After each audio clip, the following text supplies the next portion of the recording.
Friday, and it's that time in the show where we try to stump Steve with the 6th edition.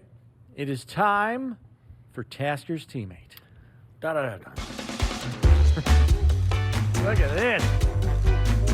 For our MSG viewing audience, we got graphics. For our listening audience, we got game show music. This is high end now. It's like a real thing. So, are you ready, Steve, to play? I am ready. Okay, I've got my notepad to write down. Right. Your pathetically insufficient clues. Yeah, they're cryptic on purpose. Yeah. So, first clue for Tasker's Teammate. I was born in Mobile, Alabama, and I am just 1 month younger than Steve. I know that doesn't give you a whole lot, but at least you can pick an age Bruce range. Smith. It is not Bruce Smith.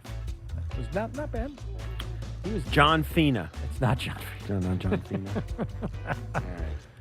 Mobile. You knew Bruce was born in Virginia. Come on. Clue number 2. I was a teammate of Steve's for 5 seasons, and I was on the Bills roster prior to Steve's arrival. Oh, the wheels are turning now. 5 seasons. But he was here before you got here. Dwight Drain. It is not Dwight Drain. I can guess more than one, right? You want to throw another one out there? Sure. Before I got here. Yep. On the roster before you were here. 5 years. So that's 86 through 91.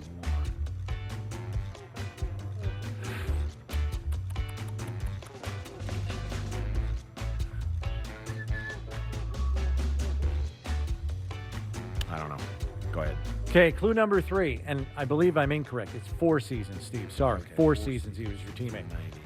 All right, clue number 3. Despite a college career in which I changed sides of the ball, I was still a first-round draft choice.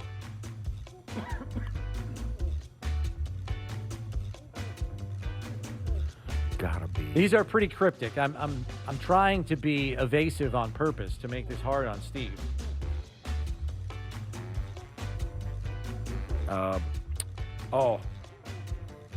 Cornerback. I can't remember. Oh, wait. Had to quit playing because he got hurt. Oh, Steve thinks he has it on the do tip have of his tongue. He's a corner. Got hurt in the Houston game. Gosh, he was a great. Wow, I know his. I can picture his face in front of me right now. Not Kenny Burrows. No, it's. You want to give me a first or a last name? Ken? Is that? Come on, I got it. I know who it is. Got hurt in the Houston game, and I can't remember his name now. He was a first-round draft pick. Good player, really good player, and unfortunately had spinal stenosis, had to quit playing because an injury brought it to light. He was paralyzed for a minute and had to quit. Burrows. Derek Burrows. You are correct, Derek Steve. Well Burrows. done.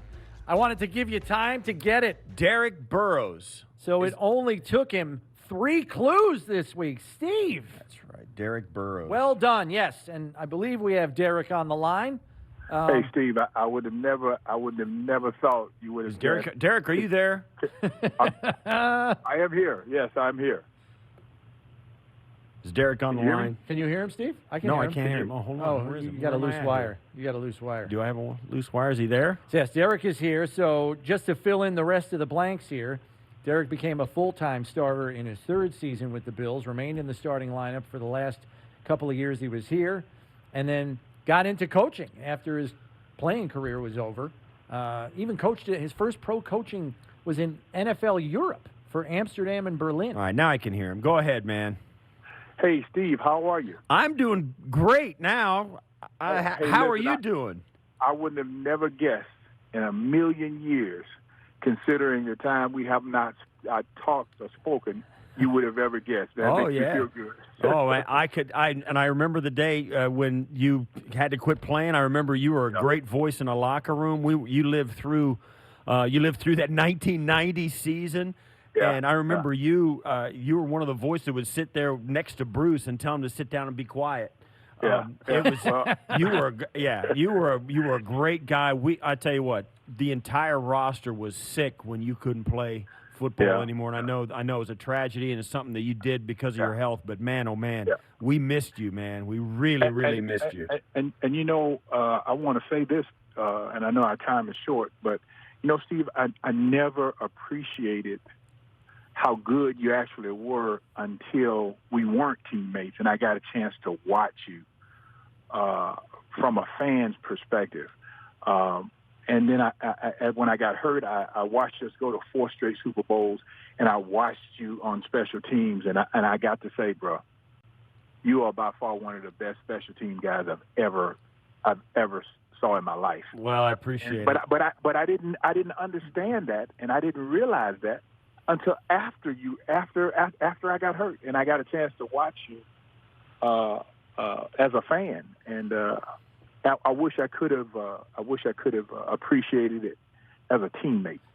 Well, I appreciate you. I know this too. I got plopped into the mix midway through '86, and my first game was Marv's first game, and so I came in. I didn't know anybody, and I started in the middle of the season. So it was kind of one of those deals where, you know, I was kind of like a weed growing up out of the cracks of the season, right? I just kind of nobody, you know what I mean? I thought I was going to be a Buffalo Bill for about 4 months, and it ended up, you know, you and I played together for, gosh, that's a long time, 5 years. Yeah, that's a long time, 5 years in the NFL.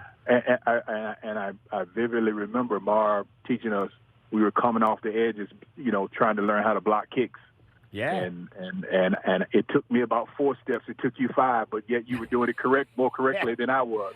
It's so funny. I remember those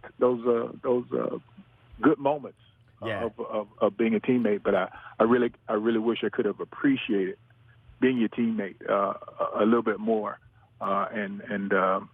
You're a hell of a player, brother. Well, let me ask you that. What are you doing? You said Brownie said you got into some coaching after you're done. What are you doing now? And I think he's the athletic director at.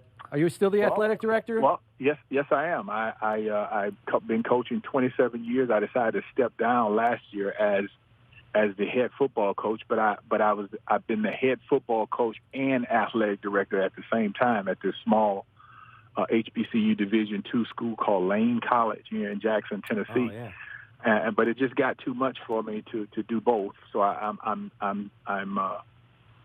still the athletic director. They always say it's never too late to go back to school. I'm in school getting my master's degree in sports science. So everything is going well. Everything is going good, and I don't miss coaching or playing at all. I was going to ask you. Do you have it now? 27 years of coaching will do that to you. Do you have any, long-lasting, effects from what ended your football career? Is that all? As long as you stay low impact, you okay?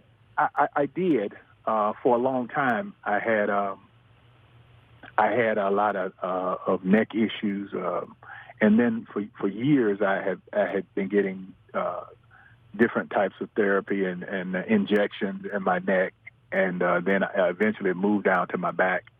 So I'm still bothered with those issues, but I'm living a good, productive life by the grace of God. So Derek, this is a challenging time for athletic directors and college sports. So how are you guys navigating this very difficult situation with a pandemic and all of the issues? I mean, we've seen it more on the Division I college landscape, but I have to imagine at Division II it's just as challenging. Yeah. Well, of course, we don't have the resources and the money that the big schools have. So this whole thing is really not for us. Right. It's really for the bigger schools to fight over. But I have nothing on my resume in knowing how to deal with COVID-19. Right. Absolutely. I don't think anybody does. Right. So I'm just kind of going by the seat of my pants, waiting on the NCAA to give us direction. And then, now the NCAA is not, You know, they seem to be so afraid they're not giving any direction. So I don't know what I'm doing. We don't know what we're doing, to be honest. And we're just trying to figure this thing out. Let me ask you, Derek, you're an AD and you coach for a long time. There's a sentiment mostly among coaches and coaching staffs and people who've been involved like that even in the Power 5 conferences, and it's my estimation that there's probably this belief at the lower levels as well of college, you know, in Division III, Division II, and you name it, that most of these college athletes, particularly in the football side of it, would be better off in the program being taken care of by the coaching staffs, the medical people, the trainers, and all that. What's your feeling on that? Because I kind of lean that way a little bit, that it's a better environment at the colleges than it would be to send these guys home. Let me tell you this. I read that the other day that Nick Saban said that. And you know what? And I got to thinking, you know, my God, if I was a student athlete and you're talking about sending me back home to Mobile, oh, no. You know, I mean, he hit the nail on the head, and it resonated with me because I put myself in that situation. Would I have been better? Damn right I would have been better at school. Right. Yeah, you went to Memphis, right? Yeah, I went to University of Memphis, and you damn right I would have been better if I stayed at school.